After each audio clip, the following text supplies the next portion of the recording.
Okay, it's 5 o'clock, so we'll go ahead and get started. My name is Christy Wooten. I'm the president of the Atlanta Press Club. Welcome. Thank you for coming. This is our check-in series. It's a weekly meeting that we do where journalists can come and we discuss the state of journalism and the impacts of the COVID-19 pandemic upon journalists, their health, livelihoods, and all of that. So we're happy that you're here today. Thank you for supporting the work that we do at Atlanta Press Club. If you're not a member, you can join at our site, atlantapressclub.org, and we would love to have you. I want to introduce today's moderator. He's a board member of ours. His name is Charles Edwards. He is a media coach and crisis advisor at Jackson Spalding. He spent 14 years behind the microphone at Georgia Public Broadcasting and WABE, Atlanta's first national public radio station, and is an award-winning news director, reporter, anchor, and host. And we'd like to welcome Charles, and he is going to introduce our other panelists today. Absolutely. Well, Christy, thank you, and to you and to Sheena for organizing today. And we really want to appreciate everybody for joining our meeting today. We're going to start with some quick introductions of what this is all about and have our panelists introduce themselves, and then I'll give you a little bit of run of show, and then we'll dive into the conversation. So first, I wanted to really just set the stage for what this conversation is all about. We all really understand the impact that COVID-19 is having on our world, and in particular, the journalism industry. And so today we wanted to talk about some of the particular impacts of COVID-19 on the journalism community here in Atlanta, but also wanted to provide some guidance, some resources, and some thinking that can help us during this time. And so we have an esteemed group of panelists joining us today. On top of that, they're going to share their insights from their perspectives as it relates to working in the journalism field in Atlanta during this COVID-19 time. And then we also have taken a look at some of the frequently asked questions from journalists around this time. And so we have some information for you along those lines as well. But really, we also, at the end of this, not waiting until the end, but certainly throughout the conversation, we do want to hear from you. And so please let us know through the chat function or however, if you want to let us know your questions about resources, how to stay paid, how to make sure that income is coming in during COVID-19 as it affecting our journalism world. We are proud to have Tommy Lee, Max Blau, Jewel Wicker, and Henri Hollis with us as our esteemed group of panelists. And so, Tommy, we'll start with you. If you want to give us a quick introduction and tell us what you would be interested in talking about on our panel discussion today. Sure, Charles. Thank you very much. Yes, my name is Tommy Lee. I'm located here in Atlanta. I'm a partner at Aprio, which is a consultant-based CPA firm located primarily here in Atlanta. I run our retail and hospitality group on a normal basis, but over the past 8 weeks, I've been running our SBA practice. So we put together an SBA practice that is helping our clients and now even the banks with their SBA loans, which I think a lot of y'all are probably familiar with at this point.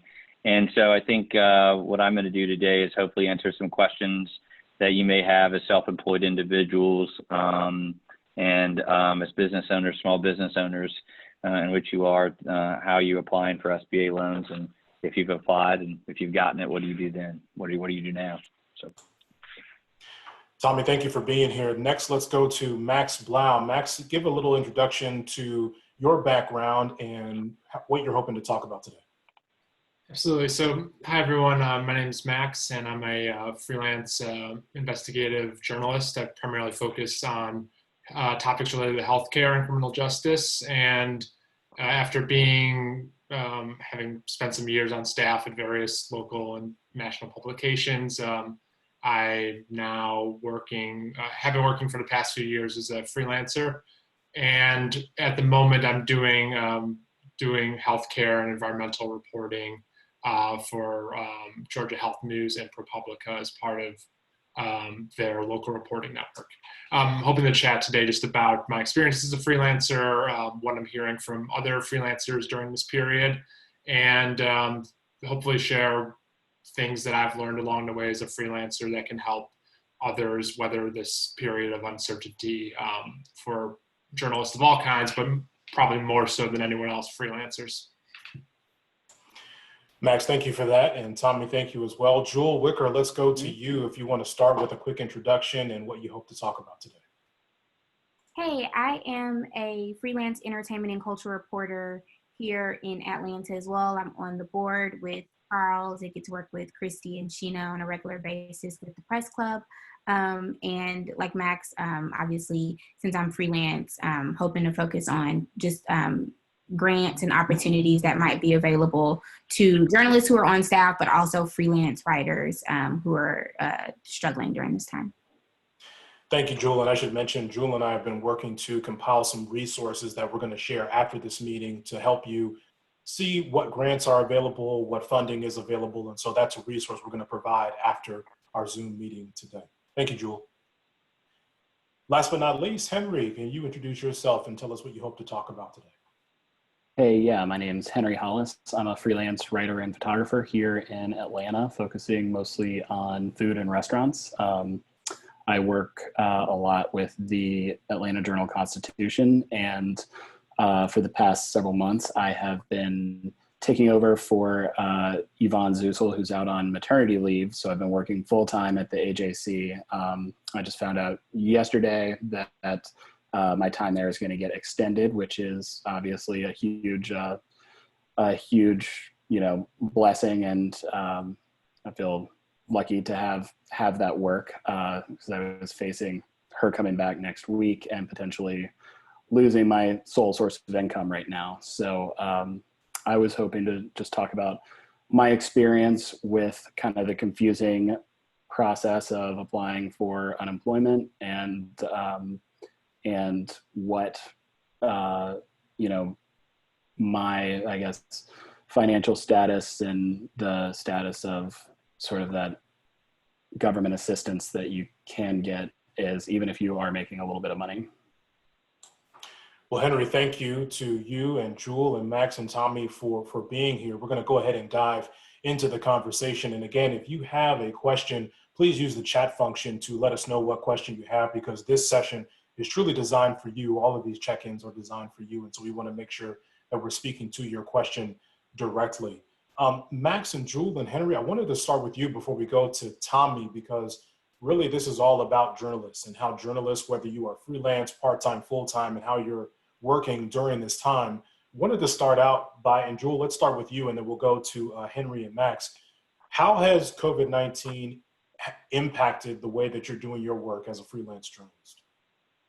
It's been a big impact for me as an entertainment and culture reporter who does a lot of live coverage, in-person coverage. I cover concerts, festivals, events, and I do profile writing, all of which has kind of been stunted by the current pandemic. There's an interesting article by The Ringer on how profile writers are trying to still add color to their articles when the best we can do right now are Zoom calls. There's only so much Zoom you can get from there's only so much color you can get from a Zoom. So how do you still make it that your profile writing is full and colorful? So it's definitely been a huge impact on the types of stories that I'm writing, but also just on the amount of stories that I'm being assigned. I was very fortunate as a freelancer that a majority of my stories before this were assigned, although I still did do some pitching. But a lot of the freelance budgets for the publications that I write for have unfortunately been frozen, or I have outstanding income that is long overdue, and my editors are like, sorry, they just gutted the whole staff and laid everybody off, but I'll figure out when we're going to get you your money when I can. So it's just a lot of uncertainty right now, and trying to figure out, one, outstanding money, two, future assignments and who has the budget to take on these assignments, and three, pivoting from the types of stories that I usually write to be relevant in this time.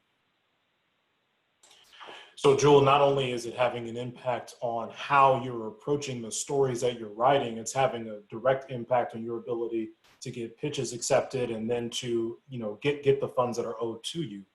Absolutely, for sure. I can't tell you how many times there's a great resource, Study Hall XYZ, if you search them on Twitter. They have a great resource where they've combined a list of the publications that are still accepting pitches and the publications that are either have cut their budgets or frozen their budgets altogether. And I can't tell you how many times I've been like, oh, I'm going to pitch this publication. And then I go on there and see that they're not taking pictures right now. Or, you know, in the past, I would send a pitch and I would at least get a response back, a yay or nay. I mean, now it's kind of a ghost town. It's not, sometimes I'm not even getting responses back from a lot of these publications. So it's certainly, I've certainly seen a difference for sure. It's affecting the work of journalists and the business of doing that work. Henri, what about from your perspective? You heard Jewel talk about how challenging it is to cover events when there aren't events happening. From your perspective as a food writer, what effects have you seen? Well, the effects have been huge. Restaurants are really on the front lines of this. They've been some of the most immediately affected businesses, and other than live events and attractions, they're probably going to remain one of the most affected businesses for the foreseeable future. You know, we've obviously seen them technically allowed to reopen, and but it's not really the same. It's definitely a new world. The AJC has changed its coverage in that we're not doing restaurant reviews anymore.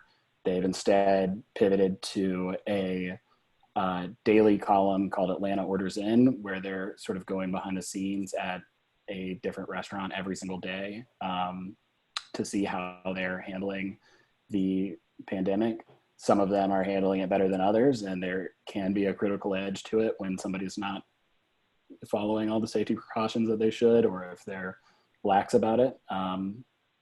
But it's, you know, it's changed everything with restaurants, and we've seen a lot of restaurants get really creative. So there's been a ton to cover. I've been incredibly busy. You know, my original agreement with the paper was to work, you know, maybe like 30 hours a week, and I've been eclipsing 40 hours pretty easily most weeks, which, you know, they don't really want me to do because they have kind of a hard cap on what they can pay me. But yeah, it's been interesting. It's been good because I've been so busy, but you know, the hourly pay is not the same as the freelance project pay.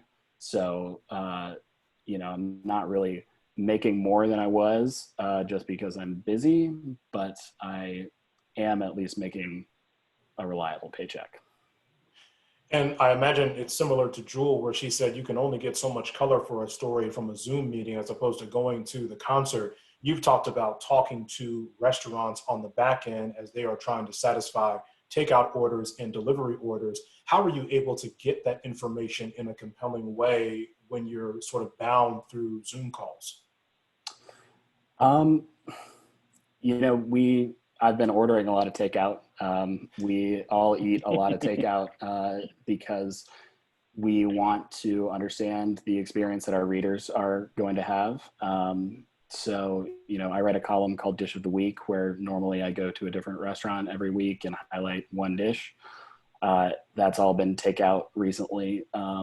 So, you know, our experiences are valid as, you know, kind of a touch point for our readers' experiences. You know, there has been, I think really the only communication issue that I've had is there was a restaurant that that was not following the safety protocols, that had people getting their takeout orders and eating on the patio outside. I went and snapped a photo of them and, you know, tried to call, and we published the story. Of course, they accused me of using an old photo and stuff like that. So, you know, when people get really sensitive if you call them out for not following the guidelines, because so much of the pandemic has been politicized. But for the most part, you know, restaurant owners and chefs have been wonderful to work with. It's been amazing what they've done to give back. I also write a weekly column that started since the beginning of the pandemic called Extra Helping, where we highlight things that restaurants are doing to give back. And it's amazing what these restaurants are doing. They'll tell you they're down 70, 80% in terms of revenue, and they're still giving out free meals and helping out unemployed restaurant workers and giving meals to hospitals. So overall, the restaurant industry has been incredible to work with, and it's been inspiring to cover a lot of it.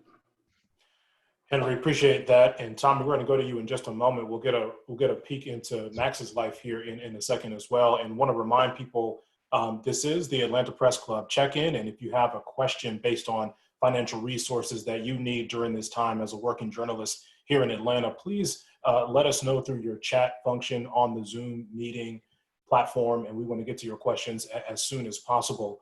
Tommy, before we go to you, Max, I wanted to hear from you. You've heard Jewel and Henry talk about the freelance life during COVID-19. In talking with you a little bit beforehand, it's been a little different for you, but tell us a little bit about what your experience has been and how you're coping through this and what you're hearing from other journalists.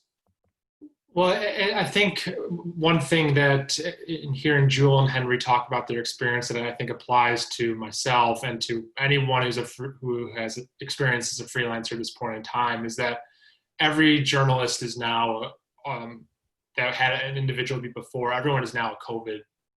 COVID is on your beat, and that is a topic. And learning, even if you never wrote about healthcare before, whether you were have been reporting about other topics for decades, or you're a student journalist, having an understanding of how this crisis and this pandemic works from a healthcare perspective is something that I think everyone needs to have some kind of familiarity with, and in terms of whether it's canceling things, whether that's live music or the experiences of going to restaurants.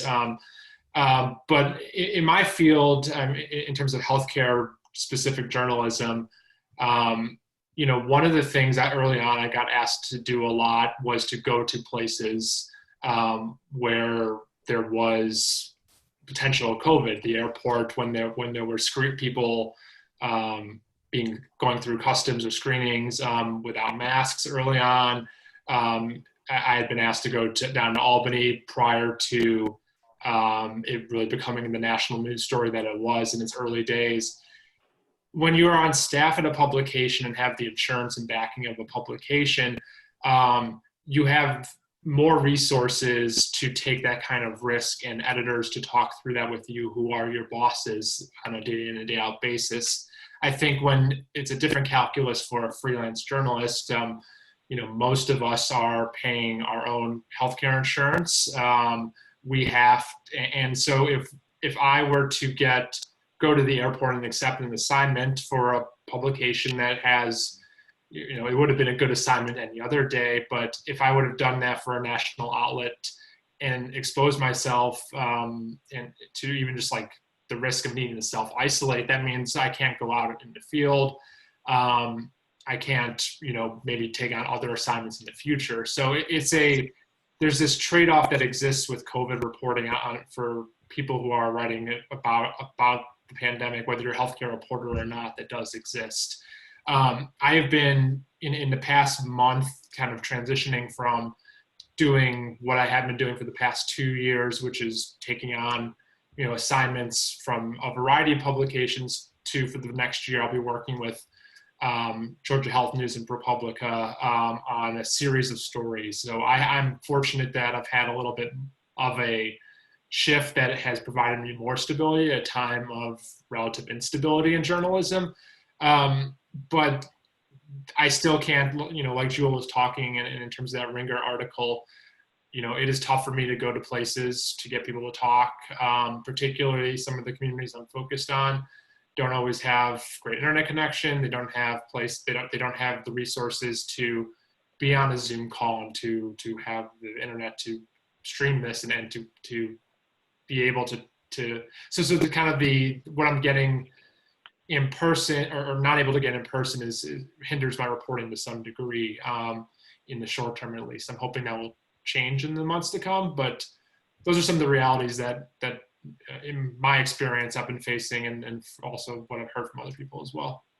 And so some of those dilemmas are really interesting, because on one hand, by being a freelancer, it's important to take assignments because that's how you're making your living.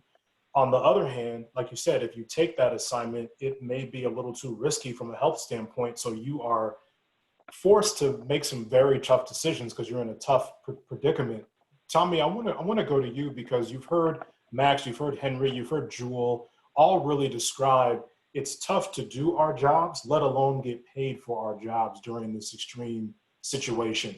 So and I know you're working with a lot of businesses, but for individuals who are in a position of not knowing if they're going to get paid for the work they did, not knowing if their contract's going to be extended, and if they have to do work, being put in a tough position to even decide, do I take the work?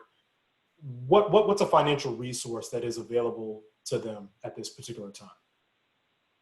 Yeah, thank you very much. Yeah, that's interesting. And honestly, that situation's not really that much different for individual freelance businesses and for regular businesses that aren't freelance. I mean, I think everybody's having their troubles, collecting receivables if you're in a business and getting paid for the work that you're doing, deciding what work you're doing, how you're going to staff your office, how you're going to staff, do we bring people back in?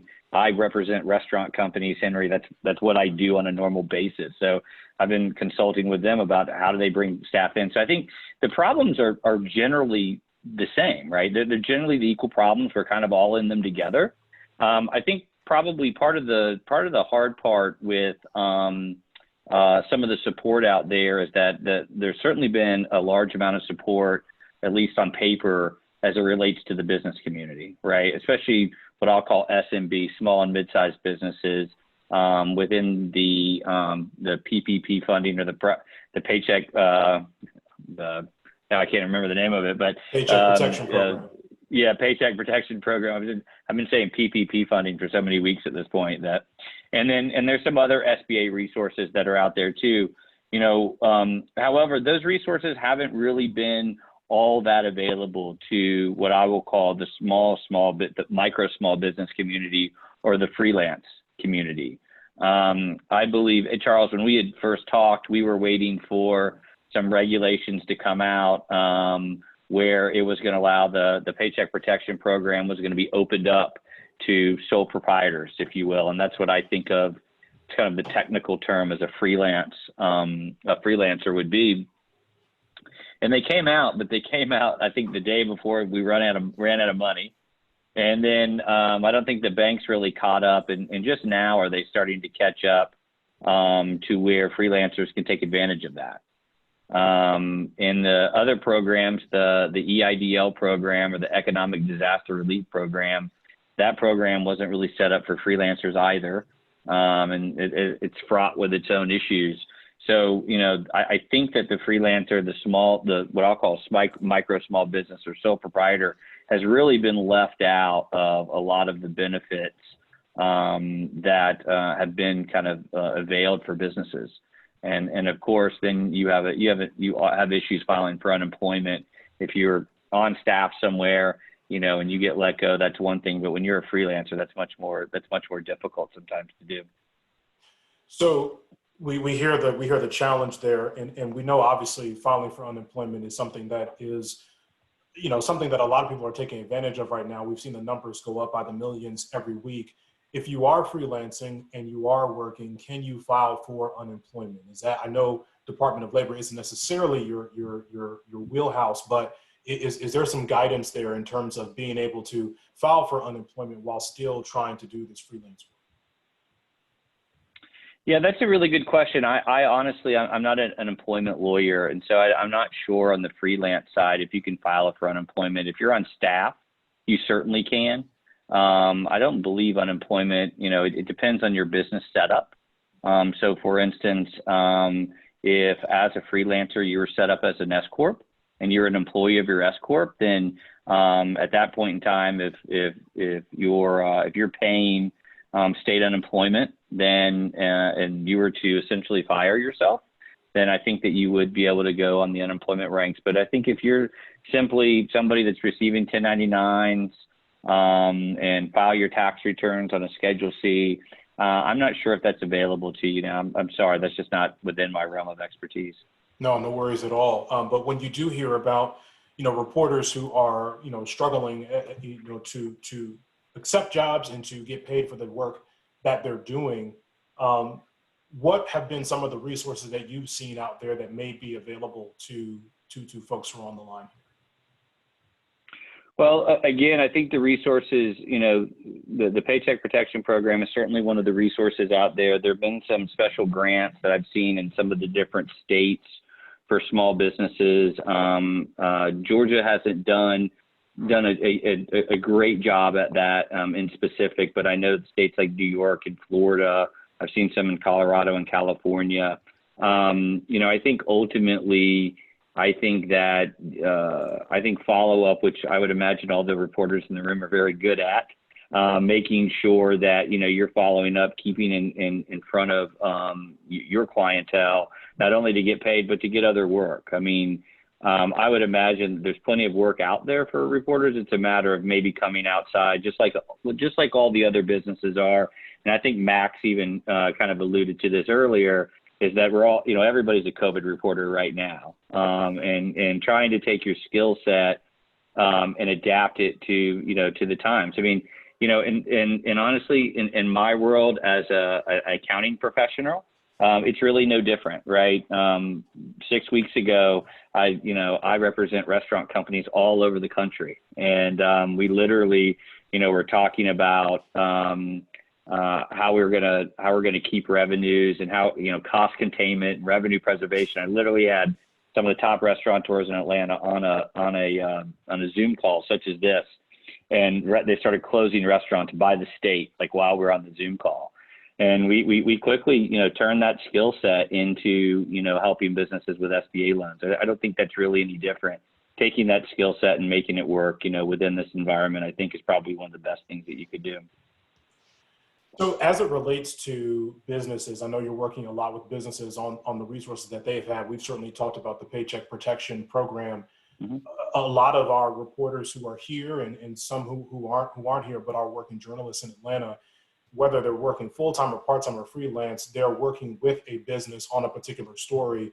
What are some of the ways that you are trying to help businesses, kind of advising them on the steps that they are trying to take during this time? Sure. So, I think we kind of we're kind of business consultants at the beginning, right? So, the first thing that we do is we make sure that our businesses really have a plan in place. And I'll just reference restaurants because that's the world I live in normally. And we have even in our restaurants where we saw business go from something to absolute zero, we have what we call a 13-week cash flow model, in which we are, trying to kind of project out the next 13 weeks with some assumptions, and some of those assumptions bear out, and that model is quantitative and it's also qualitative. So, for instance, we were working on a couple of models about 2 weeks ago, and we started asking ourselves, okay, if this restaurant, if we're able to, get up and going again in another 3 weeks, what does that qualitative plan look like? Who are we hiring? Who are we bringing back? What kind of marketing are we doing? What kind of ordering are we doing?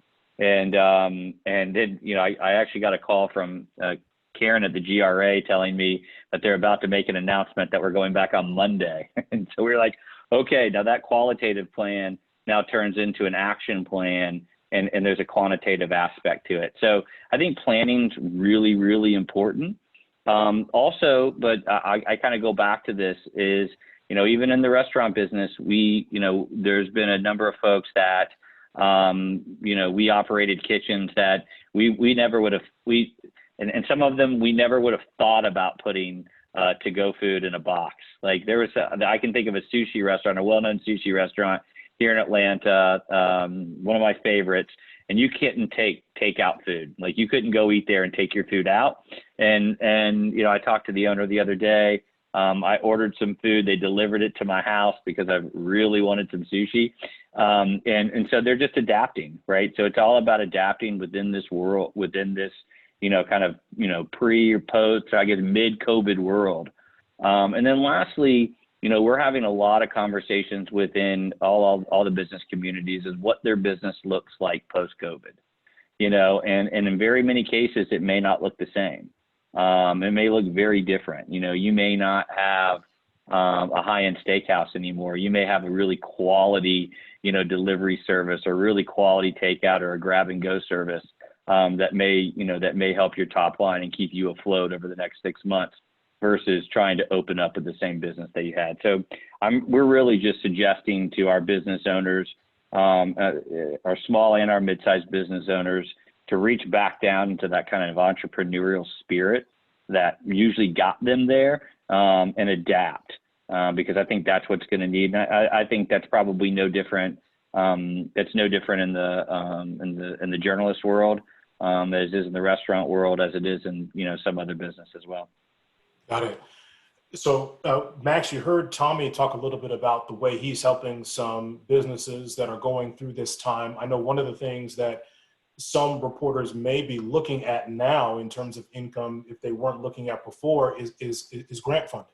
And I know that's something that you've been familiar with and you've had some success with. For a reporter who's thinking about, okay, typically I freelance my stories, I pitch my stories, they get accepted, I get paid for those stories, or I've been working full time, and so I'm used to pitching stories, but I'm also used to that check coming on a regular basis. If those are no longer options in this kind of situation, what advice would you give to somebody if they're looking at some of the grants that have been promoted or distributed during this time?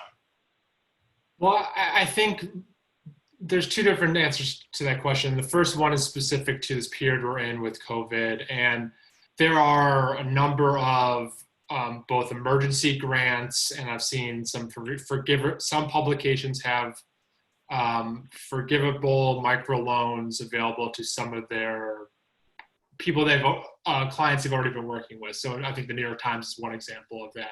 If you've been a stringer for them in the past, you can apply for small grants to help offset any hardships you've had in the past few weeks or months.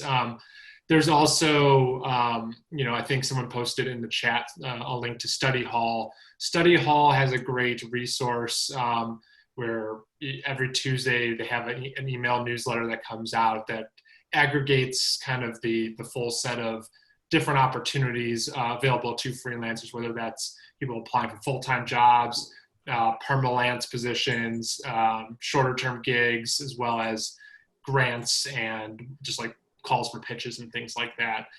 If you are someone who's looking for opportunities, that's a really good place to start. If you're, rather than just going around and kind of Googling COVID grants journalists 2020 and hoping that whatever you're looking for pops up to the top of Google.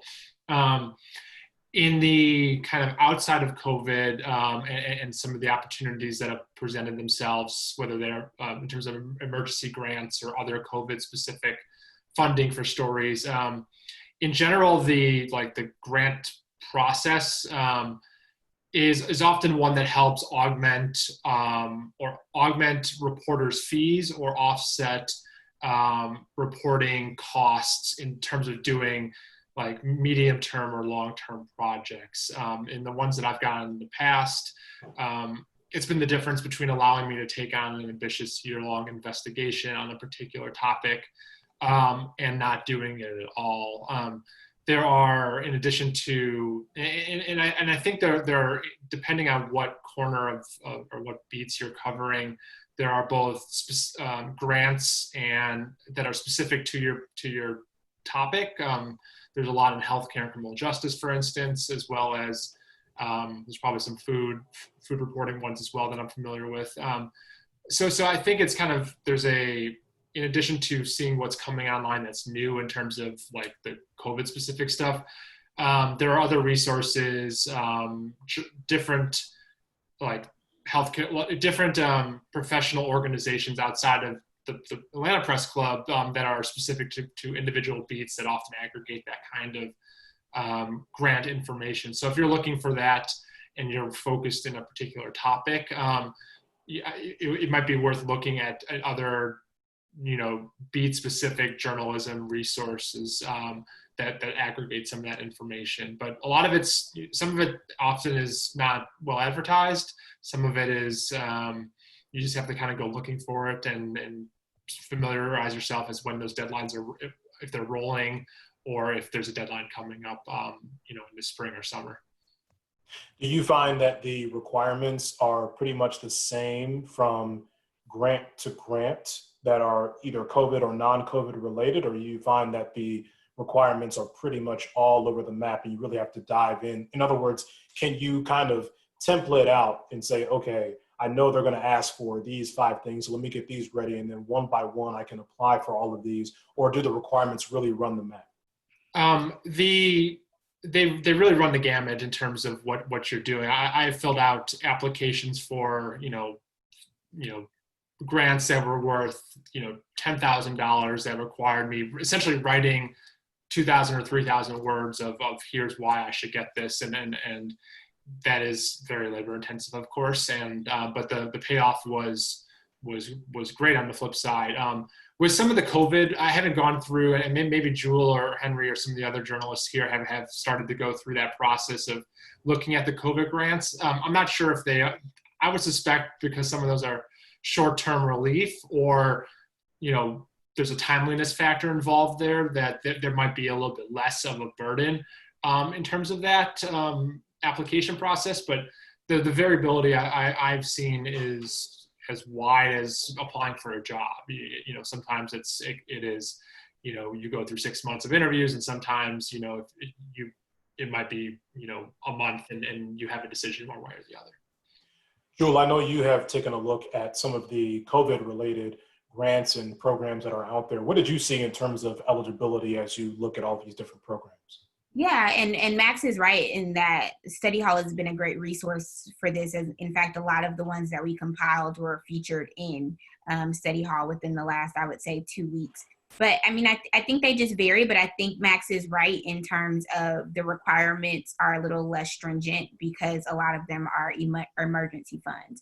So there are specific ones. There are specific ones for women, for people of color, for queer people. A lot of them ask that you have an urgent need. So if you don't have an urgent need, to hold off on applying because they have smaller staff and they're really trying to get to people as quickly as possible. And they're having an influx in applicants right now. But the requirement, it certainly doesn't seem as kind of labor intensive as applying for some of the other reporting grants would be. And I think that probably is because they're trying to get it out to people as quickly as possible. Henry, I know you've been working with the AJC primarily, but have you seen some of the similarities in terms of the grants that are out there? So I've actually never really applied for a grant or gone after that kind of financing. I also do photography on the side, so that actually is more lucrative than my writing work, but it's most lucrative when I can do the two together. So I don't have really any experience with grants, but I have delved into the unemployment process a little bit, so I can talk about that if that works. Yeah, what did you find when you filed for unemployment, when you took a look at it? Yeah, so I know that part of the CARES Act that was passed with all the relief bills was the pandemic unemployment assistance that is designed to help freelancers, 1099 type workers, gig workers. So there is a process for applying for that. It's a little funky in that you basically have to go through the Georgia Department of Labor's unemployment application. Then you get rejected and then fill out like a supplement that is for freelancers or contract workers. I've created like my profile and filled out the application. To have your application considered, you have to actually claim your benefits for a week. So the first week that you claim your benefits, I guess that's when the ticker starts on your unemployment once they get to it. I've asked for advice from a few different sources because I especially until yesterday, I was uncertain about what my income was going to look like in May. And now I'm kind of in a position where I have one client, whereas I used to have dozens. And even though I'm earning money from them, I'm not getting paid every week. I only get paid once a month when I bill them. And my wife is furloughed, so she's receiving unemployment benefits. So, our finances aren't exactly in the same place that they usually are. But I also, part of it is I would feel guilty to claim unemployment when I'm not like really unemployed right now. But the advice that I've gotten is to just go through the process. Even if you're making money, if it's less than the unemployment benefits than you would get, then you still can get your unemployment benefits. So anyone that is making less than they normally would freelancing, or that is, really struggling with only a few projects, should go ahead and go through the process. They only opened it a couple of weeks ago to freelancers with the pandemic unemployment assistance. But I would definitely say if you're making less than you were before the pandemic, you should go through the process. Got it. Sheena Roetman with the Atlanta Press Club has a question. Sheena, what's your question? Yeah, so I'm with the press club full time, so thank God I've still got my salary and everything, but I do have three freelance, very, very small freelance gigs, but it still has affected my income. What should I do? Because I don't really have, they're very small, and it's air shows. I do marketing for my dad and his buddies that perform in air shows. So they're not like a year-long consistent kind of thing. It might be one check every 6 months or something like that, but it has affected my income. So my dad told me to apply for the small business loan, but it's not a business, and I'm such a small potatoes that I'm sure they're not even looking at my application. But if anyone knows what I could do to recoup some of those costs, that would be great.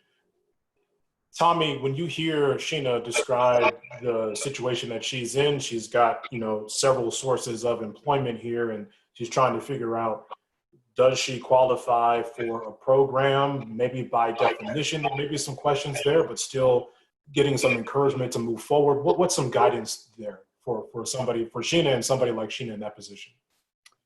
Can I tack on an extra question? Yeah, go ahead, Henry. Yeah. So I don't know how many other people are set up like this, but I am a single person LLC. So I'm wondering if that, for all intents and purposes, typically that's the exact same thing as just being a self-employed freelancer. But I'm wondering if the fact that I have an LLC changes anything. So similar to Sheena. Yeah, and I don't have an LLC. I don't have an LLC. It's really kind of loosey-goosey over here. I'll be totally honest. Don't tell the feds. But So Tommy, let's take Sheena's question first, and then let's piggyback to Henry's after that. Yeah, so I think Sheena's is a little bit different, just because you got a W-2 job, you got a W-2 wage. I don't know how you go and ask for unemployment when that hasn't been compromised. So I don't think that's I don't really think that is an option. I think that probably the option really for both you and Henry, and having the LLC versus not having the LLC really doesn't come into play.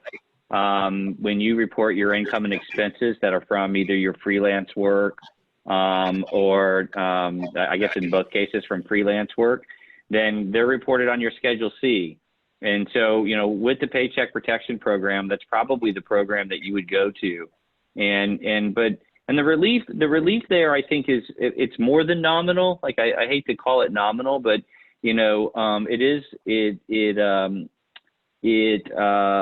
it is capped at kind of that income of about $100,000, and it's not, so you take your 100,000, you divide it by 12. You take last year's income in either 2018 or 2019.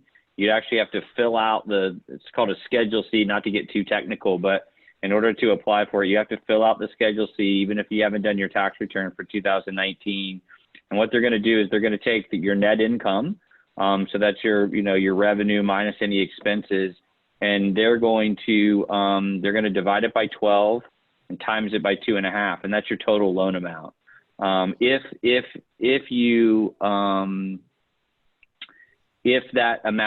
your net income was over $100,000, they're going to cap that, and they're going to give you, I figured this question would come up, so I did the math here. It's just under $21,000 is basically what the grant is. And while the forgiveness of that is a little bit suspect right now, the rules really haven't been defined. I think for the self-employed, generally you're going to get most of that forgiven. So, depending on the amount of income, Sheena, if it was $10,000, right, and you would take 10,000 divided by 12 times 2.5, that may not be a ton of money, but I think anything is probably helpful now. So, the issue that you have now is just, like you said, just trying to apply for it at this point in time, I think is going to be really tough. yeah, so for me, it's literally like $400 a month, which doesn't sound like a lot, but I'm on a nonprofit salary. That $400 a month makes a big difference. Sure. And so I guess that's my question is like, should I even bother applying for anything?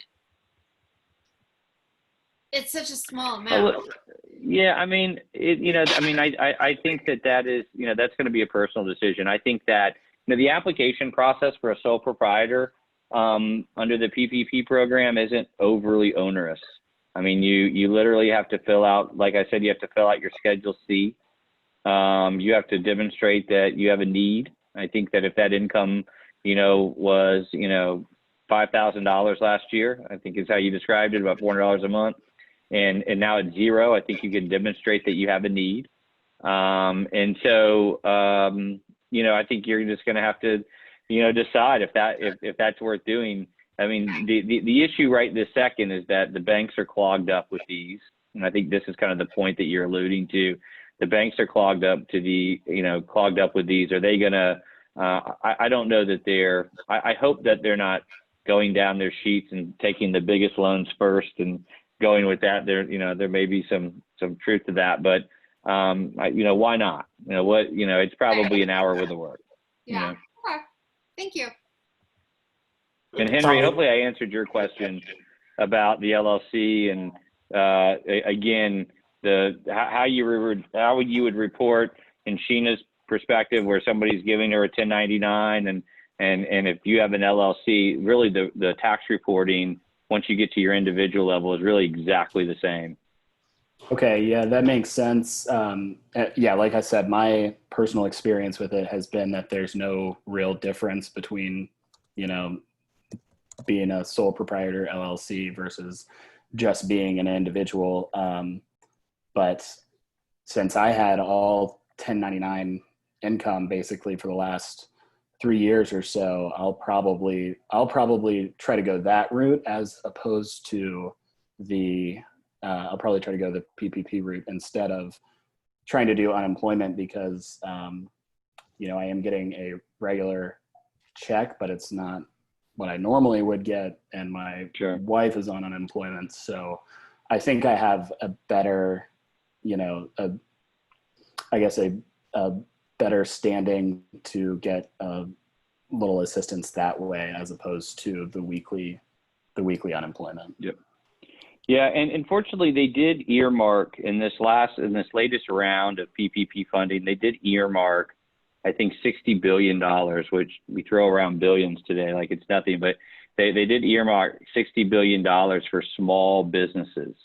There's been a lot of reporting about some of the more egregious businesses. I think the latest was the Lakers. The Lakers actually applied for a loan. I think a $4 billion company. And so they did earmark, some money for, and how they did it is kind of the smaller banks to the smaller businesses, because I think when this is all said and done, we're going to find out that the sole proprietors, the freelancers are who got left out of this game. Mhm.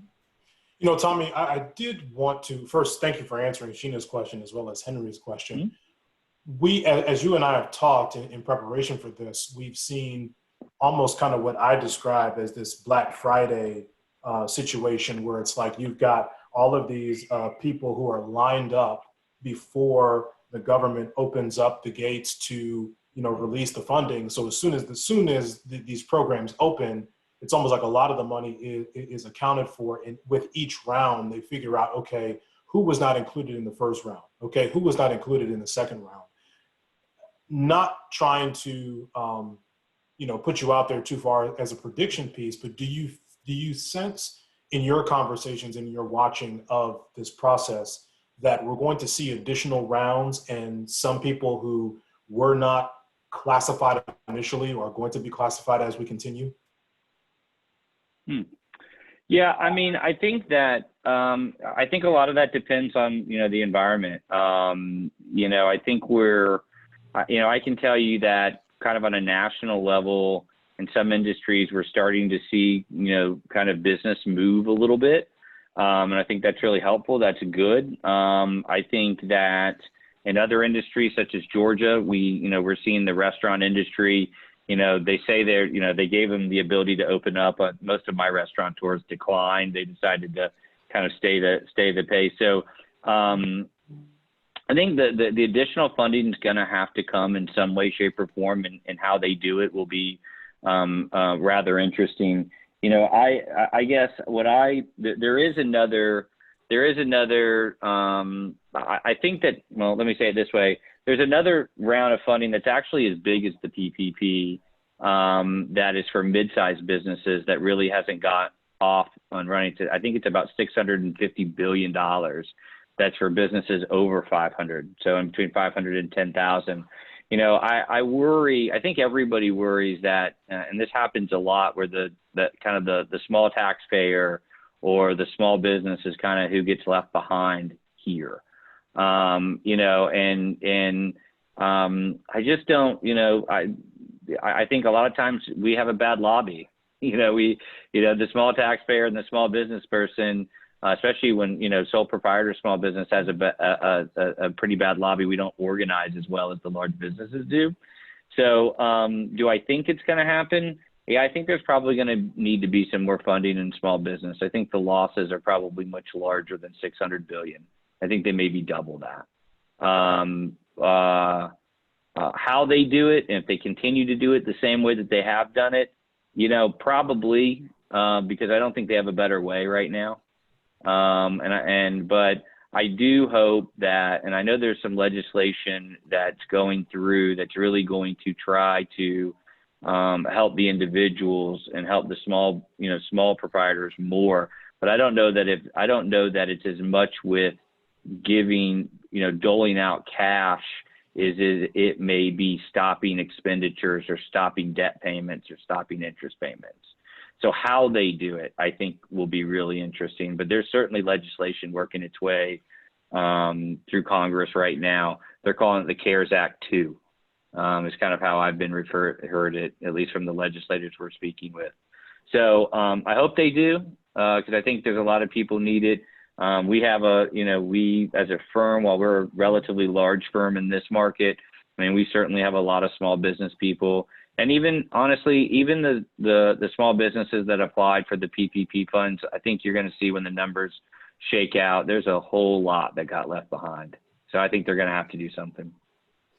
Tommy, thank you for that. And in the chat function, as you all can see, we are already starting to compile some resources. I did read in the chat that the consolidation of those resources is being done as we speak and tweeting them out. So thank you very much for that. There are some additional resources that we're going to share as well. But we also want to make sure that if you have some questions for our panel of experts, you go ahead and use the chat function and ask some of those questions. Jewel, did I see you had a hand up? Yeah, I see a question for anyone who's graduating, job hunting, or internships. Any advice now on content creation to get a step ahead or best practices to get hired in a situation like this?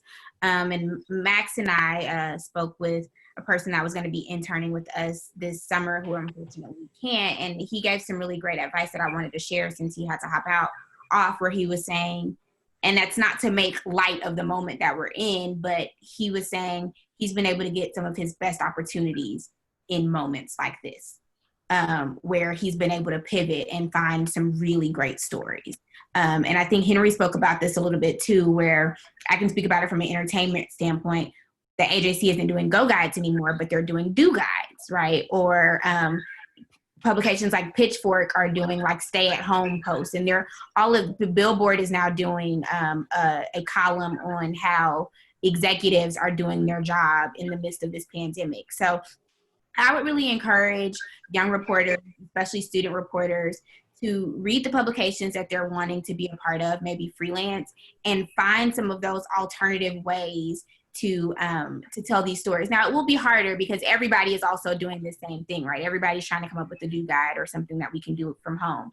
But if you can find a unique angle, you can work your way in there and get a story. And I would argue that future editors and future employers will really look favorably upon the fact that you were able to find stories and find work in this time and persevere and push through. So I know it'll be harder and it might even be less work, but if you are a student or a young reporter or looking for internship opportunities and things like that, just kind of pivoting and saying, okay, I might not be able to get an internship this summer, but are there some stories here that I'm uniquely able to tell? Like Max said, we're all on this beat now, that I can pitch as a freelancer and at least get some bylines this summer so that I am building my portfolio, albeit not in the way that I had planned. Thank you for that, Jewel. That's a really good piece of advice. Taking inventory of what is being covered can help you figure out what's not being covered so you can figure out your unique position in business. Henri, I wanted to come to you as we start to wrap up here. Jewel talked a lot really about resilience with what she just provided. What has this situation taught you about all reporters have to be resilient to get sources, to get information, to write stories, to come up with creative angles. But have you learned something about resilience during this time that maybe you didn't know before? I think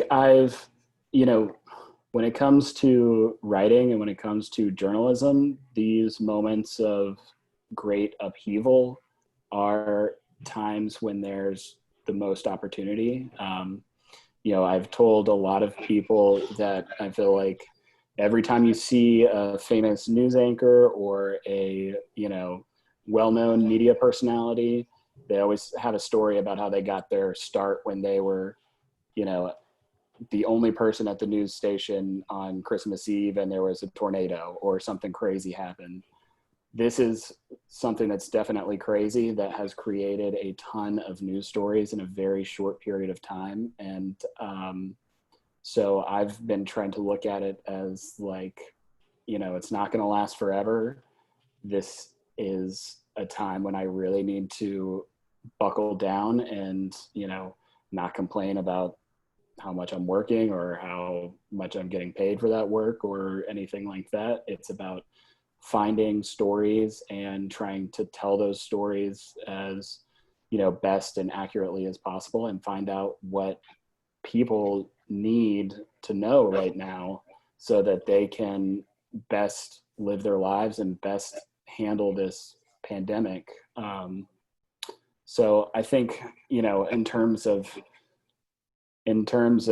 what journalists can do, whether you're, looking for a job or if you've been freelancing for a long time, is just, keep an eye out for stories because there's literally news everywhere. There is news falling out of the trees right now. It's, everywhere that you turn, there's someone helping somebody else. There's someone who's, not following the advice of, health officials. There's somebody, that is doing something unique. So even if you don't have an outlet for it, I would encourage people to create content, write a blog, write about their, experience cooking, write about their experience shopping, just, keep building your portfolio, keep building your, keep, I guess, sharpening the saw while, even if you are on lockdown, even if you do have other stressors, because from a media perspective, this is an incredibly unique time, and it's full of opportunity, even though there are a ton of stressors to go along with it. We've heard two different perspectives on resiliency there from Jewel and from Henri. Before we close out and kick it back to Christy with some final words from a logistics perspective, Tommy, I wanted to go to you to say, what are some final thoughts that you have quickly in about a minute or so as it relates to, financial resources, things people should be thinking about making sure that there is some revenue coming into their individual households? Yeah, so I think I'll kind of echo what Henri said, and I think that it's always smart for small businesses to take a time of crisis, kind of reinventory what you're doing and figure out where the opportunity lies. I think the other thing that you certainly need to do is continue to just listen to see what's out there, whether it's grants, whether it's government, state funding. I think everybody is really invested in making sure that the business community, small and large, is healthy. I think that's what's made Atlanta, in particular, a really good city, and its growth and its ability to employ a lot of people. And I think that I tend to agree with what Henri said as well. There's a lot of really good businesses that have come out of crises, and a lot of really good careers that have come out of crises. And so I'm reminding not only my colleagues, but my clients that, I think what we have done and what we do over the next 6 months could really define, your business and your career over the next 10 years. So, remember that, and I think we're all kind of working hard and trying to help each other out. So hopefully we continue to do that.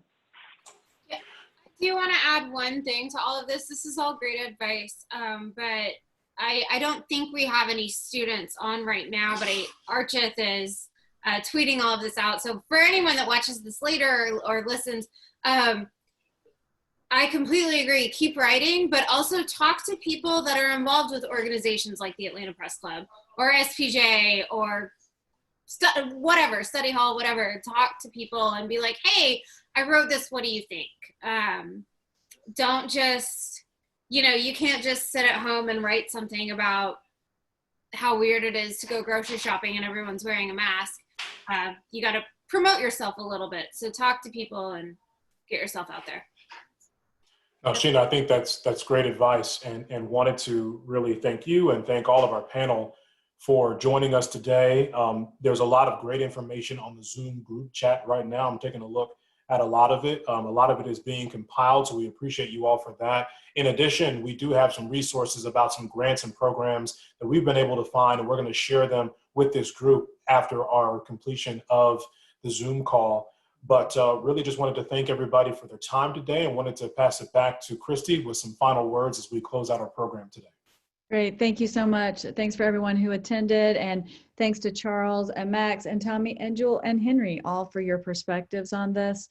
We will be sharing some information with you after this. I know that one thing we didn't get a chance to touch on today is some people who are hardest hit by the pandemic, who may be in more need than just, applying for unemployment or PPP. So we're going to include some of those resources too. There's a freelancers union who might be able to help you, how to postpone some of your bills if you are in dire straits with that. Some links to food access and things like that. I feel like that writers can run the gamut socioeconomically. We're all telling stories, and we want to make sure that everybody has resources that they can get to. So thank you again, everybody. We really appreciate this. We're doing the check-in series every Wednesday night at 5 p.m. on Zoom. You can go to our website to sign up, atlantapressclub.org, and we hope to see you again next week. Thank you again. Thanks, everyone. Thank you. Bye.